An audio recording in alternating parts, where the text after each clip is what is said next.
जय हिंद साथियों, नमस्कार। एक बार फिर से आप सभी का हार्दिक स्वागत और हार्दिक अभिनंदन है। जीएस साइक्लोन एक कदम सफलता की ओर आरओ प्रीलिम्स 2024। उम्मीद है कि आप सभी लोग अच्छे से होंगे और आप सभी की तैयारी जो है अच्छे से प्रॉपर चल रही होगी। शुभारंभ करते हैं आज के इस सेट का, प्रैक्टिस सेट नंबर 18, जो कि जीएस के लिए स्पेशली आपका डिजाइन किया गया है।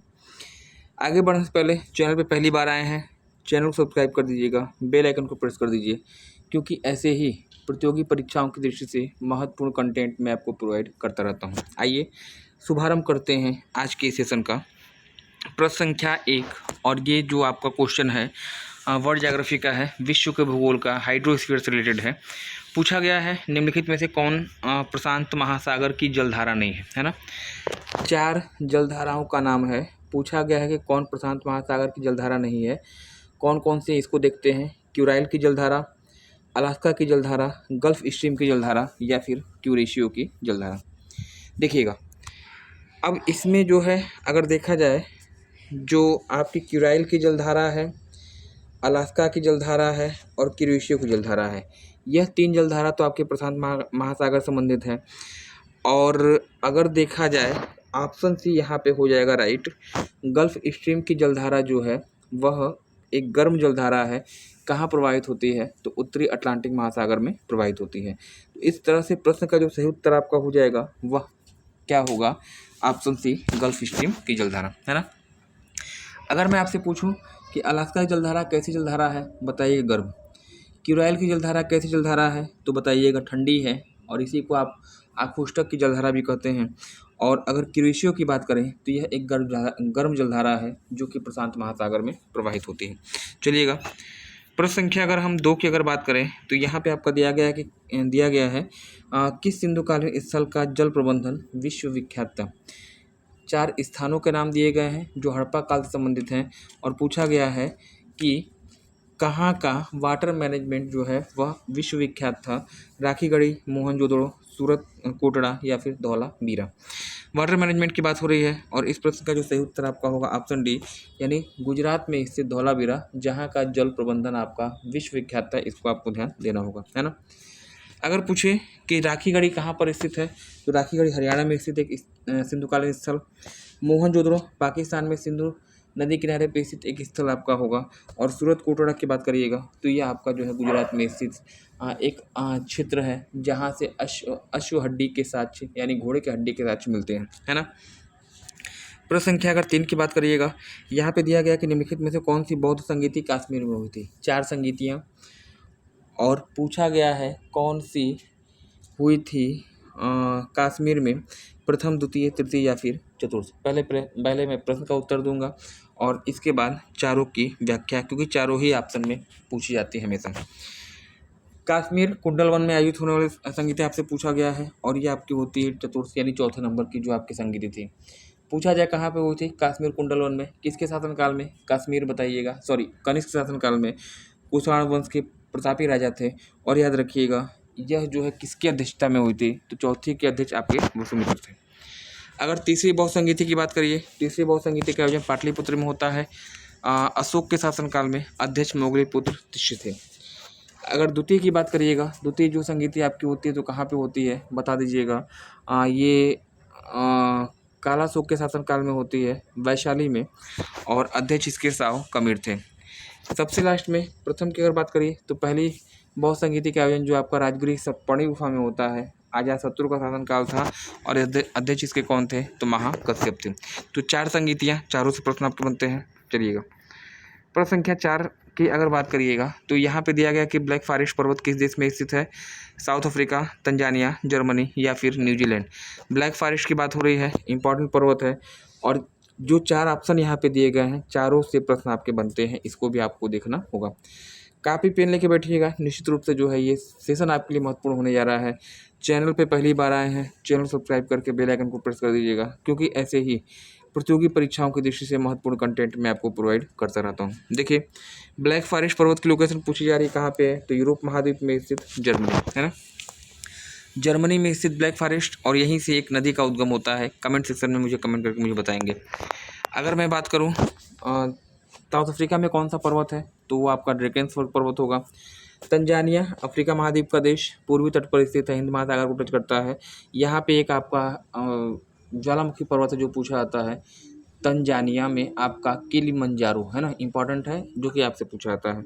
न्यूजीलैंड की बात करिए, न्यूजीलैंड में कौन सा पर्वत है? तो न्यूजीलैंड में आपका साउथ आल्पस है, दक्षिणी आल्पस है, ठीक है ना, दक्षिणी आल्पस आपका आ जाएगा। अब प्रश्न संख्या अगर 5 की बात करिएगा तो यहाँ पे दिया गया कि प्रांतों में द्वैध शासन, प्रांतों में द्वैध शासन अधिनियम किसके द्वारा आरंभ किया गया था, ये आपसे पूछा गया है। बहुत ही ज़्यादा पूछा जाता है, प्रांतों में भी पूछा जाता है, केंद्र में भी पूछा जाता है। 1909 का पार्लियामेंट्री सुधार है, 1919 का भारत शासन अधिनियम है, 1935 का भारत शासन अधिनियम है और 1773 का रेगुलेटिंग एक्ट है ना। उत्तर तो एक होगा, लेकिन प्रश्न का महत्वपूर्ण व्याख्या होगी, इसको आपको ध्यान देना होगा। प्रश्न का उत्तर मैं आपको बता दूं, द्वैध शासन की बात हो रही है, किस अधिनियम के तहत भारत में लागू किया गया था? तो 1919 का जो भारत शासन अधिनियम था, जिसे आप मॉन्टेस्क्यू चेम्सफोर्ड सुधार पत्र के नाम से भी जानते हैं, इसी के तहत प्रांतों में द्वैध शासन की व्यवस्था होती है ना। केंद्र में द्वैध शासन की बात करिएगा तो केंद्र में द्वैध शासन आपका 1935 के भारत शासन अधिनियम के द्वारा आपको लाया गया था, और 1935 के अधिनियम के द्वारा ही जो है ब्रिटिश भारत से म्यांमार को अलग किया जाता है, संघीय न्यायालय की स्थापना की जाती है और आरबीआई का राष्ट्रीयकरण किया जाता है। 1909 एक ऐसा अधिनियम जो कि पाकिस्तान के निर्माण की बीज बोया गया था इसमें, और हिंदू मुस्लिम को जो है क्या किया गया था, अलग अलग करने का प्रयास किया गया था। 1773 का रेगुलेटिंग एक्ट, इस बेस पे जो है 1774 ईस्वी में भारत के सुप्रीम कोर्ट की स्थापना होती है, और सुप्रीम कोर्ट कोलकाता में 1774 में स्थापित हुआ था। सर एलिजा एम्पे इसके मुख्य न्यायाधीश थे, और चैम्बर्स, लिमिस्टर, हाइड, ये 3 इसके अन्य न्यायाधीश थे, है ना। देखिए 6 की बात करिएगा, यहाँ पे दिया गया किस अधिनियम के तहत भारत में सुप्रीम कोर्ट की स्थापना की जाती है, मैंने पहले ही आपको बता दिया है। सुप्रीम कोर्ट की स्थापना की बात हो रही है 1773 का रेगुलेटिंग एक्ट, ऑप्शन डी यहाँ पे हो जाएगा राइट, यहाँ पे सही होने जा रहा है, बाकी सबकी व्याख्या हो चुकी, कोई मतलब इसका है नहीं। नेक्स्ट प्रश्न संख्या 7 की अगर बात करिएगा तो यहाँ पे आपका दिया गया निम्नलिखित में से कौन सुमेलित नहीं है? कौन सुमेलित नहीं है? अनुच्छेद दिया है और दूसरी तरफ संबंधित तथ्य आपका दिया गया है, कौन सुमेलित नहीं है ये आपसे पूछा गया है। 39 में समान कार्य समान वेतन की बात कही गई है। अनुच्छेद 17 जो आपका है छुआछूत दंडनीय अपराध है, ये कहता है, बिल्कुल राइट है। अनुच्छेद 16 सरकारी सेवा में समान अवसर की प्रधानता की बात करता है, और सबसे लास्ट में अनुच्छेद 44 जो आपका यहाँ पे दिया गया है, सॉरी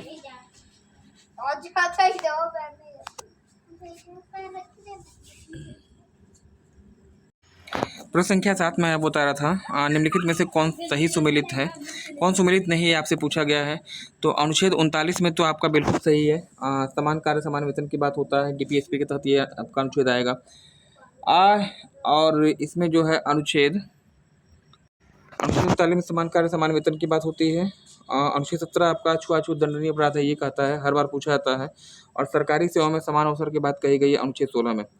यहाँ पे जो ग्राम पंचायत गठन की बात कही गई, ये आपका जो है मिसमैच है, ये आपका सुमेलित नहीं है, क्योंकि ग्राम पंचायत का गठन जो आपका होता है अनुच्छेद 40 के तहत, न कि अनुच्छेद 44 के तहत। कमेंट सेक्शन में आप मुझे कमेंट करिएगा अनुच्छेद 44 में क्या हुआ था, आप मुझे कमेंट कर बताएंगे। प्रश्न संख्या 8 की बात करिएगा, निम्नलिखित देखिए किस संविधान संशोधन के तहत पंचायती राज व्यवस्था को संवैधानिक दर्जा प्रदान किया गया है? 52वां दिया है, 73वां दिया है, 92वां दिया है और 61वां दिया है। पंचायती राज व्यवस्था की बात हो रही है, और यहाँ पे उत्तर आपका हो जाना चाहिए ऑप्शन बी, 73वां संविधान संशोधन, जो कि 1992 है ना, 1992 में ये आपका होता है, और इसी के तहत जो है आपका सुप्रीम कोर्ट की स्थापना, यहाँ पे जो है आपका पंचायती राज व्यवस्था को एक संवैधानिक दर्जा प्रदान किया गया था बलवंत राय मेहता कमेटी के प्रस्ताव पर। 52वां संशोधन आपका रिलेटेड है किससे, तो बताइएगा। दल बदल प्रणाली को और सशक्त किया गया था, मजबूत किया गया था। 92वां 4 भाषाएं आपकी जुड़ी जाती हैं, बोडो, डोगरी, मैथिली और संथाली। और 61वां संविधान संशोधन, जबकि मतदाताओं की आयु को 21 से घटाकर 18 वर्ष कर दिया गया था। प्रश्न संख्या अगर हम 9 की बात करें तो यहाँ पे दिया गया निम्नलिखित में से पृथ्वी के सबसे समीप का तारा है। पृथ्वी के सबसे समीप का तारा है साइरस, अल्फा ओरिनियस, प्रॉक्सिमा सेंचुरी या फिर सूर्य। तारे की बात हो रही है, चारों तारे के हैं, और यहाँ पे जो उत्तर आपका हो जाना चाहिए ऑप्शन डी, सबसे समीप का तारा सूर्य होगा। लगभग मान के चलिएगा 14.96 करोड़ किलोमीटर पृथ्वी से सूर्य की इसकी दूरी है, पृथ्वी और सूर्य के बीच की दूरी है ना। और इसको आप खगोलीय एकक भी कहते हैं, AU एस्ट्रोनॉमिकल यूनिट के नाम से जानते हैं। सूर्य के बाद सबसे समीप का तारा पूछा जाए, प्रॉक्सिमा सेंचुरी बताइएगा, जो कि 4.2 प्रकाश वर्ष पृथ्वी की दूरी पर स्थित है। अल्फा ओरेनियस ब्रह्मांड का सबसे बड़ा तारा है। और अगर साइरस की बात करिएगा तो साइरस जो है सौरमंडल का या कहिएगा ब्रह्मांड का सबसे चमकीला तारा है, इसे डार्क स्टार भी कहते हैं, है ना। आज का सेशन का 10वां क्वेश्चन दिया गया है, टेलीग्राफिक पठार किस महासागर संबंधित है। टेलीग्राफिक पठार किस महासागर में है, प्रशांत महासागर, हिंद महासागर, अटलांटिक महासागर या इनमें से कोई नहीं। तो टेलीग्राफिक पठार आपका पड़ता है उत्तरी अटलांटिक महासागर में, ऑप्शन सी यहाँ पे हो जाना चाहिए राइट, अटलांटिक महासागर। अंतिम क्वेश्चन देखिए, कल का जो मैंने प्रश्न पूछा था उसको देख लिया जाए, आपने उत्तर भी दिया है अच्छा खासा। किस एक्ट के तहत भारतीयों की शिक्षा पर प्रत्येक वर्ष 1 लाख रुपए की धनराशि खर्च करने का प्रावधान किया जाता है। 1893 का चार्टर एक्ट है, 1833 का चार्टर एक्ट है, 1813 का चार्टर एक्ट है और इनमें से कोई नहीं है। तो 1 लाख रुपए की धनराशि खर्च करने का प्रावधान होता है, ऑप्शन सी यहाँ पे हो जाएगा राइट, 1813 का चार्टर एक्ट। और इसी एक्ट के द्वारा जो है प्रावधान किया गया था कि जो ईसाई मिशनरी हैं अपने धर्म का प्रचार प्रसार यहाँ पे कर सकते हैं। अंतिम आज का सवाल आपके लिए, इसका उत्तर आपसे अपेक्षित होगा। दिया गया है, निम्नलिखित में से कौन सा विषय समवर्ती सूची में स्थित है। कौन सा विषय समवर्ती सूची में स्थित है, कृषि, पुलिस, शिक्षा या फिर रक्षा। तो यहाँ समवर्ती सूची की बात हो रही है, कमेंट सेक्शन में कमेंट करेंगे। ये रहा आज का सेशन, उम्मीद है कि आपको पसंद आया होगा। आज के लिए फ़िलहाल इतना ही। चैनल पे पहली बार आए हैं, चैनल सब्सक्राइब कर दीजिएगा, बेल आइकन को प्रेस करके नई सीरीज को आप ज्वाइन कर सकते हैं। निश्चित रूप से जो आपको फ़ायदा होने वाला है। धन्यवाद, थैंक्स फॉर